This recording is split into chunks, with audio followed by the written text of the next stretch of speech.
example that you can think of popular mass media being used to shape religious nationalism.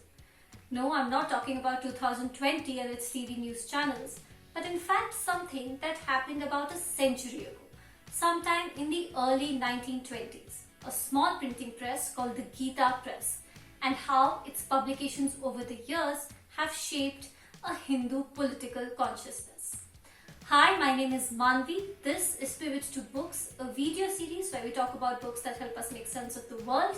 And today's book is Akshay Mukul's Gita Press, The Making of Hindu India.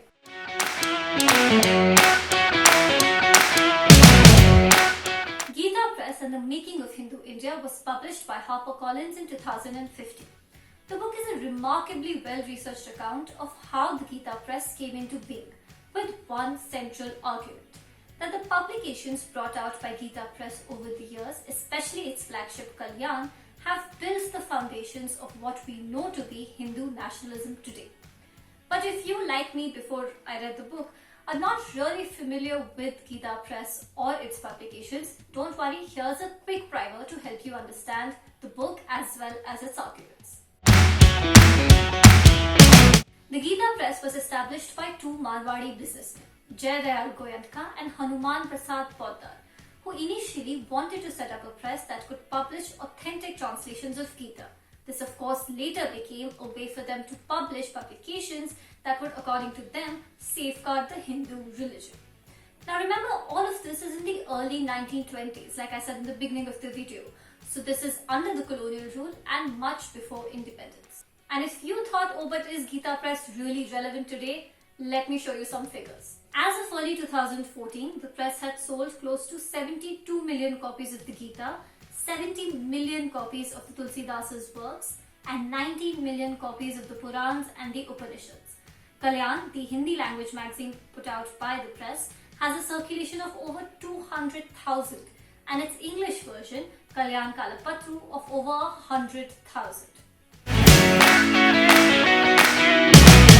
It's connected to Hindu nationalism because the founders wanted it to be so. At the time the Gita Press was established, it wasn't as if there weren't other presses or publications doing religious texts.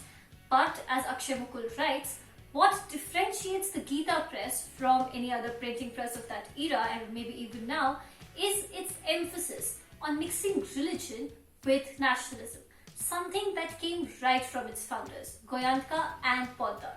As Mukul writes, what contributed to Kalyan or Gita Press's distinguishing presence and immediate success was the fact that its promoters and editor did not remain impervious to the larger political changes taking place in the colonial period.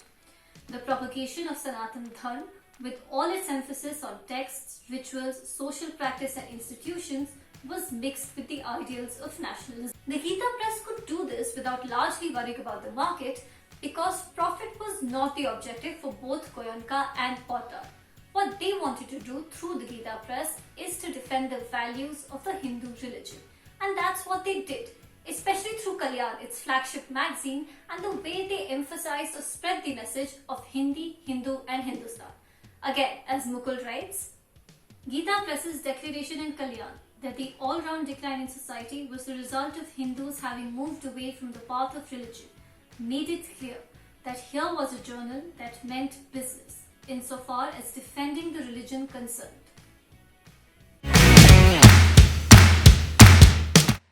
Because it provides insight into the history of Hindu nationalism as we see it today. Gita Press and its publications have over the years given a platform to Rashtriya Swayamsevak Sangh and the Vishwa Hindu Parishad. In fact, Poddar, who is also one of the founders of the VHP, has gone on record to say that the Gita Press, and I quote, has sowed tolerant ideals for a flower like the Vishwa Hindu Parishad to bloom. The book is also essential reading in 2020 to help us understand how mass media can shape a religious idea of India. So much of Gita Press's history, indeed even its messaging, is something that we are seeing being replicated in the media, TV news channels for example. Our understanding of politics today is heavily dominated by Hindutva, whether it is what we see at the government or otherwise. Akshay Mukul's Gita Press and the Making of Hindu India tells us how we got here. That's it from me. Thank you so much for watching. If you liked the video, do share and subscribe to the YouTube channel below. I will be putting information about the book as well as a little bit about the author in the YouTube description box below. If you have any other books that you want me to talk about or that you think have changed or have helped your understanding of the world, please let me know in the comments. You can also find me on Instagram and Twitter. Somewhere here is where we will put the icons. Thanks so much.